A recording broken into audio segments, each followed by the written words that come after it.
पिता का प्रेम और संघर्ष। एक गरीब पिता अपनी नन्ही सी बेटी के साथ शहर के बाजार से गुजर रहा था। सड़क के किनारे एक बड़ा और चमकता हुआ कपड़ों का शोरूम था। वहां शीशे के पीछे एक सुंदर सी पोशाक टंगी हुई थी, जो किसी राजकुमारी जैसी दिखती थी। जैसे ही बेटी की नजर उस पर पड़ी, उसकी आंखें चमक उठी। पापा, ये ड्रेस कितनी सुंदर है, काश मैं इसे पहन पाती, बेटी ने मासूमियत से कहा।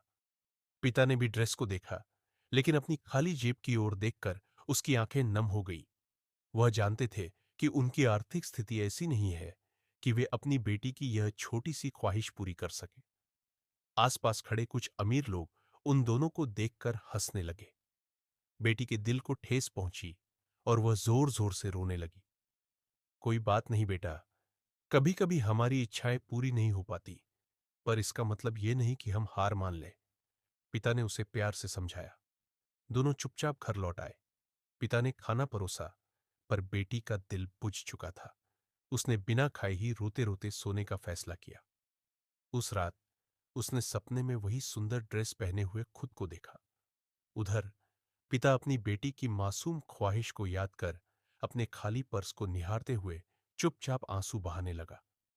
उस रात पिता ने एक संकल्प लिया, मैं चाहे जितनी भी मेहनत करूं, पर अपनी बेटी को यह ड्रेस जरूर दूंगा।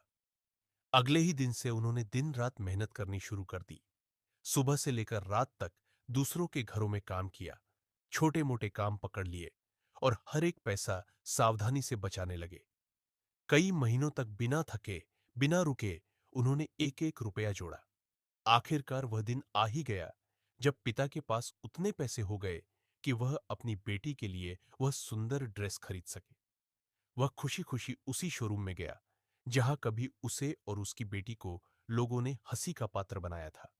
इस बार वह मजबूर नहीं, बल्कि अपनी मेहनत और अपने संकल्प के साथ वहां खड़ा था। ड्रेस खरीदकर जब वह घर पहुंचा, तो उसने उसे एक सुंदर से पैकेट में लपेट दिया और बेटी के जन्मदिन पर उसे उपहार में दिया। जब बेटी ने पैकेट खोला, तो उसकी आंखों में चमक और खुशी के आंसू आ गए। पापा, ये वही ड्रेस है आपने मेरे लिए ये खरीदी? पिता ने प्यार से मुस्कुराते हुए कहा। हाँ बेटा, मेहनत और धैर्य से हर इच्छा पूरी की जा सकती है। बेटी खुशी से अपने पिता के गले लग गई। कुछ दिनों बाद पिता और बेटी उसी शहर की उन्हीं गलियों से होकर गुजरे। इस बार उसकी बेटी के तन पर वही सुंदर ड्रेस थी, जिसे देखने के लिए लोग मुड़ मुड़ कर देख रहे थे। वही लोग जो कभी उन पर हंसे थे, अब आश्चर्य से देख रहे थे। सीख, परिस्थितियां चाहे जितनी भी कठिन क्यों न हो, सच्ची मेहनत और दृढ़ संकल्प से हम अपने सपने पूरे कर सकते हैं।